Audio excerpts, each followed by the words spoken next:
Hello साथीहरू, सबैजना सन्चै आरामै हुनुहुन्छ होला। हामी पनि सन्चै आरामै छौँ। आज चाहिँ मैले धेरै पछि भ्लग बनाएको, सबैले हेरेर साथ र सपोर्ट दिनु होला। आज चाहिँ हामी घर मतलब काठमाडौँदेखि गाउँको यात्राको लागि निस्केका छौँ। हामी बाटोमा के हुन्छ र गाउँको हाम्रो गाउँ जाने बाटो कस्तो छ तपाईँहरूलाई देखाउनेछौँ, मजाले हेर्नु होला।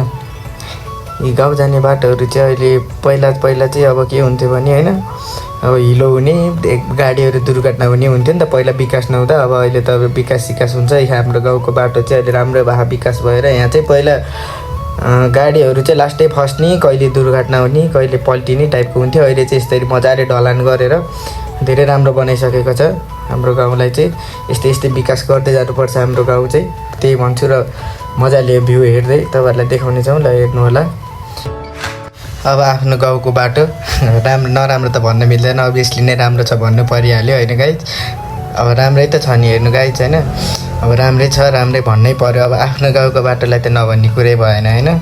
अब यस्तै छ, राम्रो छ। हाम्रो यात्रा चाहिँ भइरहेछ। तपाईँहरूलाई यहाँको अब हाम्रो यात्राको चाहिँ भिडियो एकछिन हेर्नलाई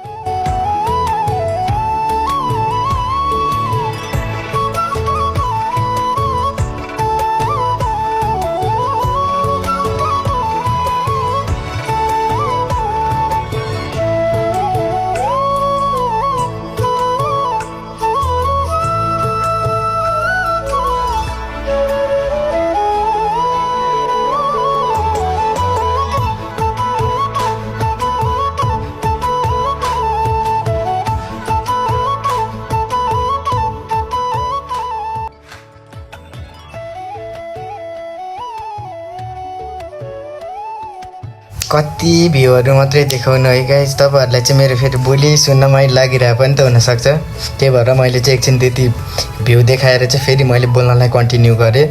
हामीले चाहिँ त्यति भ्यू देखायो, त्यति भ्यूसम्म चाहिँ तपाईँहरूले कमेन्ट गर्नु होला। तपाईँहरूले चिनेको ठाउँ, त्यो ठाउँलाई के भन्छ, त्यो ठाउँको नाम चाहिँ कमेन्ट गरिदिनु होला तल।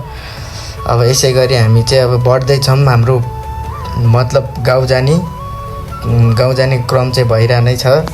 यस्तै रमाइलो साथमा अहिले चाहिँ गाउँमा मतलब बर्खा भएर होला, अहिले पानी सानी परिरहने क्या। यो बर्खायाम भएर होला पानी सानी पर्ने, गाह्रो छ।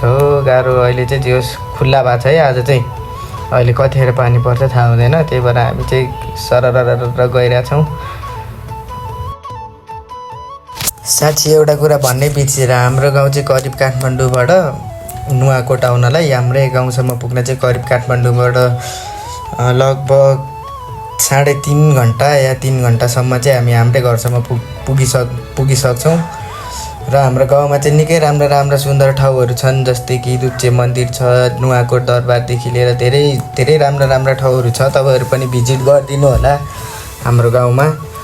सबैजनाले भिजिट गरेर चाहिँ अब है आइदिनु होला हाम्रो गाउँमा पनि भिजिट गरेर राम्रो प्रतिक्रियाहरू दिनु होला भिडियोमा। मैले चाहिँ अब नराम्रो भए पनि देखाउन चाहेँ नि त, अब आफूलाई त्यति आउँदैन भ्लगको कन्टेन्ट। अब भर्खर स्टार्टिङ पेजमा त यस्तै हो, अब कतै अब बोली बोले नमिल्ला, सबै अब म्यानेज गर्नु होला।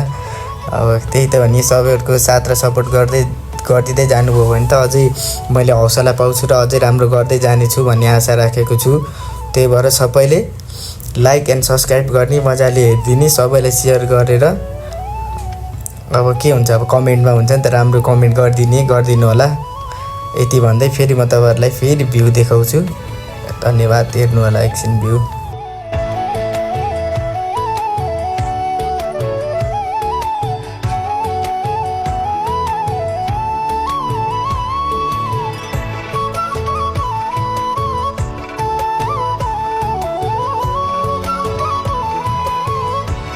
भ्यू हेर्दा चाहिँ यहाँनिर एउटा सानो झर्ना आयो। झर्नाको मजा लिँदैछौँ हामी चाहिँ, त्यही भएर भिडियो बनाएको। यो चाहिँ सानो झर्ना भए पनि निकै राम्रो छ।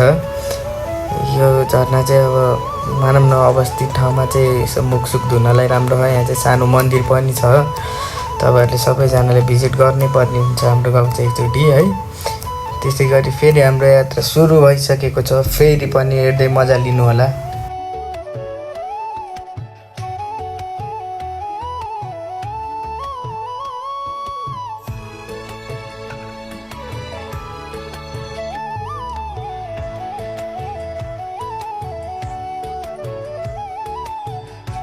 यहाँबाट चाहिँ गाइज हाम्रो सिधा बाटो सुरु हुन्छ छरेदेखि हाम्रो 52 बेसीसम्म चाहिँ बाटो एकदम राम्रो र सम्म छ। यहाँ धेरै स्पिड बाइकहरू कुद्ने गर्दाखेरि यहाँ धेरै जस्तै एक्सिडेन्ट भइरहेको हुने गर्छ है यो बाटोमा चाहिँ।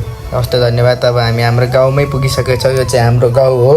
यहाँ गाउँमा पनि हामीले फेरि एउटा भिडियो सुट गऱ्यौँ। यो चाहिँ मेरो गाउँ नै हो। यो चाहिँ मेरो पुगिसकेका छौँ हामी चाहिँ गाउँको चाहिँ मजा लिँदै हात उचाल्दै भिडियो बनाएर चाहिँ भ्यू देखाउँदै धन्यवाद भन्न चाहन्छु।